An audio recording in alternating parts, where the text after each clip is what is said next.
बिस्मिल्लाहिर्रहमानिर्रहीम अस्सलामुअलैकुम याइली हक हैदर। उम्मीद करना तुसीं सारे भरा ठीक हो ते अल्लाह ताला तुहानूं सारिਆਂ ਨੂੰ ठीक रखे जी। जिथे भी मेरे दोस्त भरा रहिंदे ने जिहड़े मैनूं सपोर्ट कर रहे ने, तुहाडे सारिਆਂ भरावां दा बहुत बहुत शुक्रिया। ते जिन्नियां भी भरावां नाल मुलाकात होई है, कोई दुकानदार है, कोई मैडिकल वाला है, या जिहड़े जिस फील्ड विच भी ने, पुलिस विच ने, ट्रैफिक विच ने, पेट्रोलिंग पुलिस दे विच ने, जिस फील्ड दे विच भी ने, अलहमदुलिल्लाह बढ़ चढ़ के उन्होंने मेरे नाल प्यार भी किया, तावन भी किया, ते जनाब चाह पानी भी हर चीज़ उन्हें जनाब पूछी। तुहाडे सारे भरावां दी जनाब मुहब्बतां दा बहुत बहुत शुक्रिया। अल्लाह पाक तुहानूं बहुत आदे जी। मैं इस टाइम जनाब खलोते हैं रामके बैलपुर जलालपुर जट्टां तो रोड आ रहा, तो छपाड़ा धूल कलां हैडमराला नूं टच हो रहा ये वे लिंक रोड जिन्हों बाईपास आख्या जाता। असीं लैण आए हैं जनाब इत्थे गोश्त रामके बैलपुर। कुछ दिन पहला जनाब इत्थे गोश्त का आर्डर दिता सी इन्हां नूं। नुक्कर के उत्ते दुकान है रामके बैलपुर मेन अड्डे के उत्ते, ठीक है जी। एक राह रामकिया नूं टुर जांदा, एक बैलपुर नूं टुर जांदा। नुक्कर दे विच इन्हां दी दुकान है। जलालपुर आउंदियां जनाब खब्बे हत्थ नुक्कर दे उत्ते, ते छपाड़ा धूल कला वाले आउंदियां सज्जे हत्थ नुक्कर दे उत्ते। गोश्त का आर्डर दिता, मैं टुर गया जे घर आके गोश्त चैक किया, जिस हिस्से का आख्या वही गोश्त, ते अच्छा गोश्त इन्हां दिता।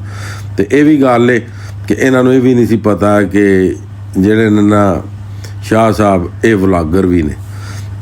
तो बड़ा मज़ा आया इन्होंने जरा गोश्त दिता, अलहमदुलिल्लाह बड़ा सुकून लब्भा दिल नूं कि यार इस दुनिया ते हले भी बंदे है ने जिहड़े एक नंबर गोश्त करते भी ने ते एक नंबर बंदे देंदे ने। मैं तुहानूं सारिਆਂ बंदे नूं हायर करना जलालपुर जट्टां वालिਆਂ नूं, रामके बैलपुर वालिਆਂ नूं, उस तो बाद कंग मरजाई चक माड़ी वड़ैचा धूल छपाला कसो की ते तकरीबन भागोवाल तक भी जी, लखनवाली विच कर लो, नसीबाबाद रियाण ये इत्थे आ सकते हैं। तो इस इलाके के जिन्ने भी बंदे ने बेशक जनाब अखां बंद करके आओ, पाव पट्टी बन के आओ, तुसीं गोश्त का इन्हां नूं आर्डर दिओ। मज़ा ना आया गोश्त लैने का या गोश्त इन्हां अच्छा ना दिता, मेरे नाल लाजमी कंटैक्ट लाजमी करियो, ठीक है। ये रामके बैलपुर दुकान है इन्हां दी, ते इन्हां दी दुकान का जिहड़ा नंबर है वह भी मैं ऐसे वीडियो दे विच ला दिआंगा। तो वीडियो इस गल्ले बनाना पिया कि मेरे कोल ही सन, साढ़े कोल 3 4 5 फट्टियां वाले आउंदे ने राय विच। तुसीं काफ़ी ज़्यादा वीडियोज़ वेखियां ने अगे भी मेरियां, मगर इन्हां दी क्वालिटी जिहड़ी ओह सब नालों अलग ते सब नालों हट के एक नंबर क्वालिटी का जानवर इन्हां कोल है। तो एक नंबर तरीके नाल जनाब इन्हां गोश्त देना। ये नहीं करना कि गाहक नूं निरीआं हड्डियां पा के ते आखना लै तू राह पै जा, नहीं, गाहक ने जित्थों गोश्त आखना उत्थों ला के देना। अगर ऐं दी गल ना होवे, एला इलाका वालियां दे अगे वीडियो चली है, बेशक इस वीडियो दे विच कमेंट सैक्शन दे विच आके कमेंट कर सकते हैं कि मेरी गल गलत है, ठीक है।